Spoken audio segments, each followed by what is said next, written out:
What is priority for you? To protect the people of Meru ama kuangalia starehe ya wakubwa? In any case, by the way, I don't think we need an additional state house even in Meru. Unajua zamani, when we were building these state lodges and state houses in other places, hatukuwa na mahoteli kama hii, hatukuwa na means ya kwenda huko wakati huo. Saa hii, our Air Force flies the president in their ghost helicopters. From State House Nairobi, it will be in Meru in 40 minutes or 45 minutes. Why do you need a state lodge here? Unaweza kuja hapo ukae na watu, starehe, uongee na watu. Na ukimaliza kuongea nao ukitaka kulala. This is not the 1963 or 69 when we were having state lodges. Now we have beautiful hotels, private investments that have been done in various parts of the country. Let us make use of them and give them businesses. So instead of pouring the amount of money they would like to pour in doing something like that, that is unwise. They should spend those resources in constructing a crack unit training facility in all these places like Buri, where there are serious challenges, where our people are being killed every day. That's what I would do if I was president. That's what I would use the resources for. I would not use them to build a state lodge. I would not hive part of Mount Kenya forest to build a state lodge. I would use those resources to build an ultra-modern military training facility to provide a buffer unit that secures the people of Meru. 144 people have been killed here because of cat rustling and so on. I mean, government is about solving problems. Why don't we solve those problems? That's why we are here to discuss with the local leaders na watu wa pande hii. Tunawezaje kutatua na kuongea na viongozi, because there are leaders here, wale ambao wamechaguliwa. We want to have a conversation about the welfare of our country on matters like those ones that we are talking about. We can see clearly, instead of wasting resources in the manner in which they want to do, now let us pay attention to the security of our people and the number of lives that we have lost in this part of the country all along.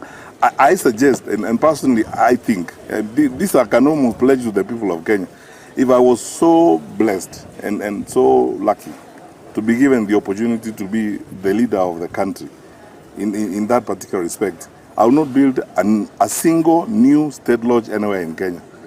And I will not build a new single state facility for the president to sleep, because that is not good investment. That's not a good resources. Na nyinyi ndio mnajua hii maneno na wauliza. Hakuna mtu ako na pesa nyingi kuliko Marekani. White House ni moja. President akienda pande ile nyingine analala kwa mahoteli na kule kwingine. Ukija hapa Meru, what is the problem? Utaweza kulala hoteli kama hii? You can even take it over for a day and so on. Instead of wasting money in those kinds of things, why don't we now focus? Sasa unajua Kenya imekomaa. We are a serious country. Let us have conversations about the welfare and the future of our people as the people who love their country and who want to make a difference in the lives of our people. Hiyo ndio mambo sisi tunataka kuzungumza na viongozi na wananchi wa hapa Meru. And those are the things we would like to do. That's why we are asking for that opportunity.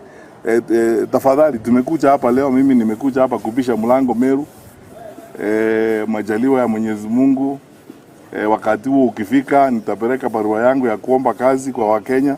Kwanza hawa wananchi wa Meru, nitaendelea kupisha mlango na nimekuja kupisha mlango hapa Meru. Kwa mapenzi yao wakikubali wanifungulie, nitafurahi sana. Ndio nimekuja na ndugu zangu wa PNU. Asante sana na Mungu awabariki. Nimesema about you cannot have public health that is not driven by public interest. Public health must be driven by public interest. And as my brother has explained brilliantly, the understanding we have about quarantine is that you quarantine people where there is a problem. You don't fly them, across, to 2 countries or 3 countries. Why can't you build the same facility in DRC? No one is explaining this. And then to my brother and our Minister for Health, democracy is government by deliberation. It's government by conversation. We are a democracy.